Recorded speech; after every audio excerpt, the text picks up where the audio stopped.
Now we review Alien Earth, Season 1, Episode 2, Mr. October. Well.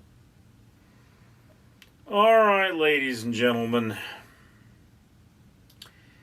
I have seen another episode of the not Alien franchise Alien knockoff that is Alien Earth. Oh, what crap. So, again, we are seeing the two stories of there is a rescue crew in a crashed spaceship in the middle of a city, and there's the superhuman downloads in their superpowered bodies going to do something or other in the... I don't know, it's just dumb. Look, understand something here. The idea of a large spaceship crashing through a building and being intact is dumb. Okay, anything falling from orbit would pretty much be very destructive. There are air braking equations and whatever have you, but that's... I mean, the whole premise here is dumb to begin with. And it starts up the question of, did they mean to crash in the city? Because it looks like they mean to crash in the city. Why would you do... I mean, what is going on? Ugh. It's a mini-series. Every episode appears to pick up exactly where the last one left off. So, I mean, we're seeing something that's unfolding in a matter of hours, not a matter of months. But, yeah, so again, why is a search and rescue crew carrying firearms?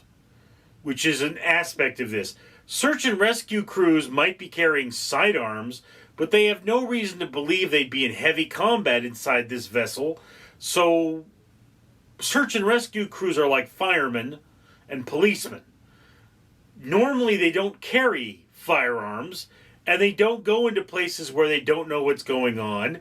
And there's just like this one ridiculous episode where like they jump across a chasm, or part of the episode, they jump across a chasm. It's like, why would you do that?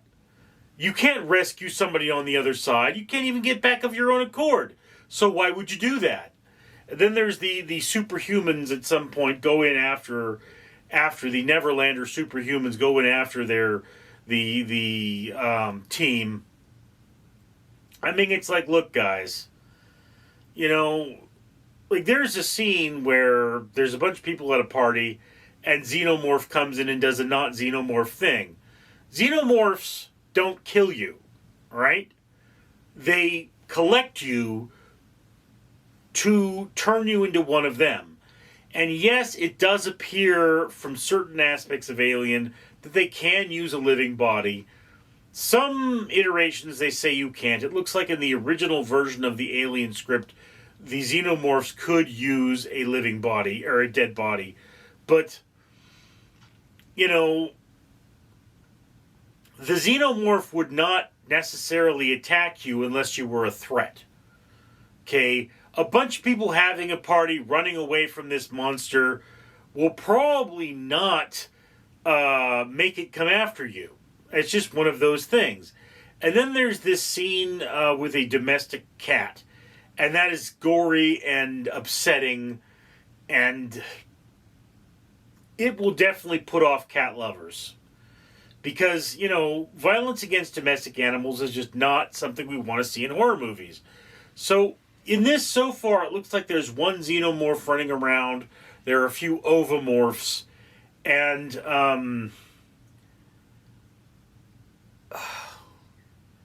this is just crap. I mean, this is just crap. That's what this is. I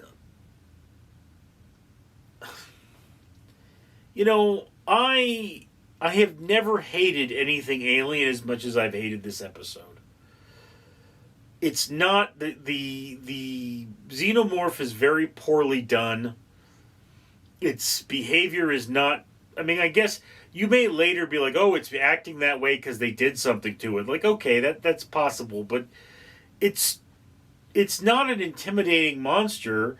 Everyone's just stupid. Understand something about, like, Alien. They had no weapons. That's why the alien was such a big problem. And in Aliens, they were short on ammo. That's why the aliens were such a big problem.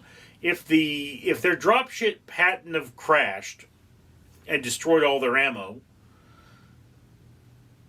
and the thing had just been downed, for example, and they could have salvaged more ammo from the wreckage, they literally could have just sat there on a hill somewhere and let the xenomorphs come to them and just shot them all, because there was only like 100 of the dang thing. I mean, there wasn't so many xenomorphs as they couldn't have shot them all. The fact was, in the movie Aliens, they were short on ammo.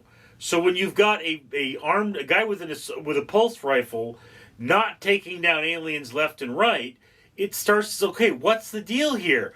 Why are these people so stupid? I mean, if you're a trained combat soldier, you're being sent into somewhere with a rifle, you're going to perceive a threat and fire at it. That's what you do when you're going in there with your rifle out. If you're not going in there with your rifle out like that, then your rifle would be on your back or on your arm, and you'd be at sling arms. You wouldn't be worrying about this. That's how that works. So it really, really does beg the question, what the hell are these people even doing here? They're part of a team that shouldn't have firearms. They clearly don't know when to use their firearms, and they're getting taken down left and right. And then you've got the synthetic, the artificial person that is, I guess he's trying to get specimens out or something, which begs the question, why did you get the specimens into the middle of a city where it's an issue? If you got them into the middle of a nowhere, you just say, hey, look, guys, there's something dangerous on that ship. We need to send our personnel in, and we're going to get them in. Or even better, crash it in the water. It's a spaceship. Or, these are aliens. You could probably just bring an embryo. I mean, we saw in Prometheus, if that's canon still, or not Prometheus, but whatever the colony terrible one was, that you could make the facehuggers that small. So, what's going? It's not a very clear vision. It's possible the later episodes could redeem somewhat, but I don't know. Anyway, I'm Richard. Ladies and gentlemen, I am Fred the Facehugger, and I'd like to point out that this world isn't a nice place.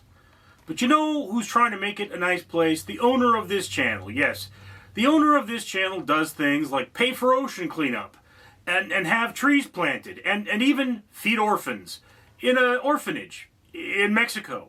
Yes, it's a real thing, I'm not kidding. I may be a face-hugging alien from a horror movie, but I'm not a liar.